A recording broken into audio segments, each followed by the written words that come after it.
Dis-moi une chose, et si ce qu'on déteste chez toi était en réalité ce qui allait te sauver la vie? Il était une fois, dans un royaume lointain, deux frères naquirent du même roi, mais étaient comme le jour et la nuit. Le premier avait une beauté qui coupait le souffle, sa peau était lisse, son sourire éblouissant, ses yeux perçants. Dans tout le royaume, on ne parlait que de lui. À chaque cérémonie, les femmes le suivaient des yeux. Les anciens le bénissaient sans arrêt. Les enfants voulaient être comme lui. Le second était vu comme un cauchemar. Son visage était difforme, son nez trop gros, ses yeux petits et enfoncés, sa bouche tordue. Partout où il allait, on le regardait avec peur ou moquerie. Pourtant, il n'avait rien demandé. Mais juste pour sa tête, on le traitait comme un moins que rien. Et pourtant, ce jeune homme était bon, toujours prêt à aider, toujours humble. Le roi, leur père, était un homme juste. Il savait que le peuple avait déjà choisi son successeur, mais lui, il voulait que le futur roi mérite le trône, pas à cause d'un beau visage, mais à cause de ses choix, de son courage, de son cœur. Alors, un matin, il réunit ses deux fils. J'ai caché un trésor. Celui qui le retrouve deviendra roi. Aucune indication, juste dans un village voisin. Et les deux frères, chacun de leur côté, se mirent en route. Le frère beau marcha, confiant. Il saluait les gens. Tous lui répondaient avec des sourires. Des femmes lui proposaient de l'eau. Des anciens lui montraient des chemins sûrs. Mais un jour, alors qu'il traversait une clairière, il entendit un cri, un sanglier, enragé. Il courut à perdre haleine, grimpa dans un arbre de justesse. Il y resta coincé plusieurs heures, affamé, blessé à la jambe. Un villageois finit par le sauver. Quelques jours plus tard, il marcha dans une forêt étrange. Il vit une corde par terre. Il la souleva. Clac! Il venait de déclencher un piège de chasse.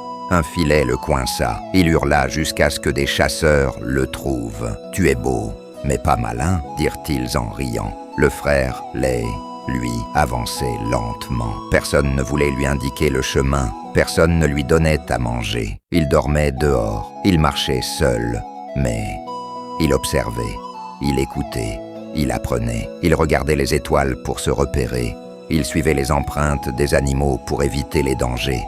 Mais une nuit, une meute de loups s'approcha. Il grognait, encerclant son feu. Il ferma les yeux, récita une prière et lança des pierres. Il grimpa sur un rocher. Les loups grognèrent toute la nuit, puis repartirent à l'aube. Autre jour, un serpent dans ses chaussures. Il ne cria pas. Il souffla calmement, retourna sa sandale et laissa le serpent s'échapper.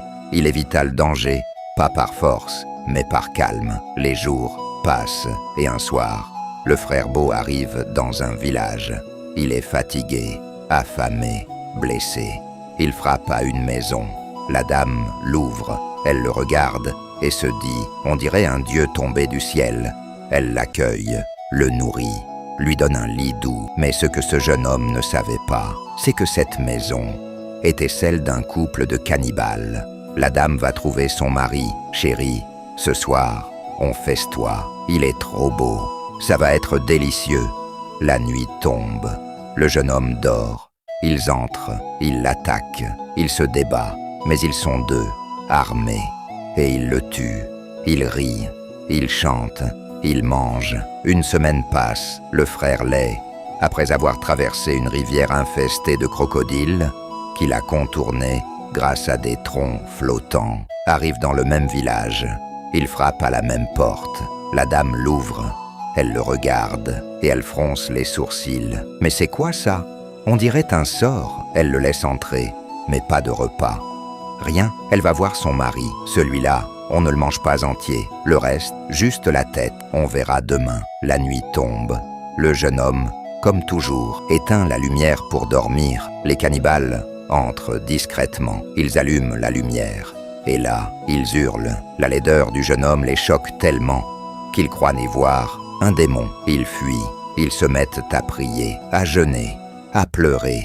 Ils quittent leur propre maison, abandonnent tout. Le frère, lui, ne comprend rien.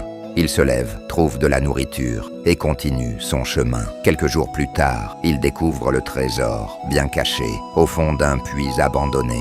Recouvert de feuilles, il le ramène au roi. Et là, il raconte tout, ce qu'il a vécu, ce qu'il a perdu. Le roi pleure, la mort du fils aîné.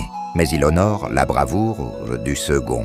Et malgré la foule qui murmure « Mais il est trop laid », le roi le couronne. « Voici mon fils, celui qui a survécu à la nature, aux pièges, aux bêtes et aux monstres, celui qui a trouvé la vérité et le trésor. » Le frère laid devint roi, et sous son règne, il interdit qu'on juge un homme par son apparence. Morale de l'histoire, ce qu'on appelle faiblesse peut devenir ta plus grande force. Ce qu'on admire peut être ce qui te détruit. Ta beauté ne fait pas ta valeur. Tes actions, oui, ta patience, ton courage, ta foi en toi, voilà ton vrai visage. Alors toi, là, oui toi, ne laisse personne te dire que tu n'es pas assez beau, pas assez bon. Marche, avance, affronte les obstacles. Tu es peut-être différent, mais tu es fort. Et surtout, n'humilie jamais quelqu'un sur son apparence.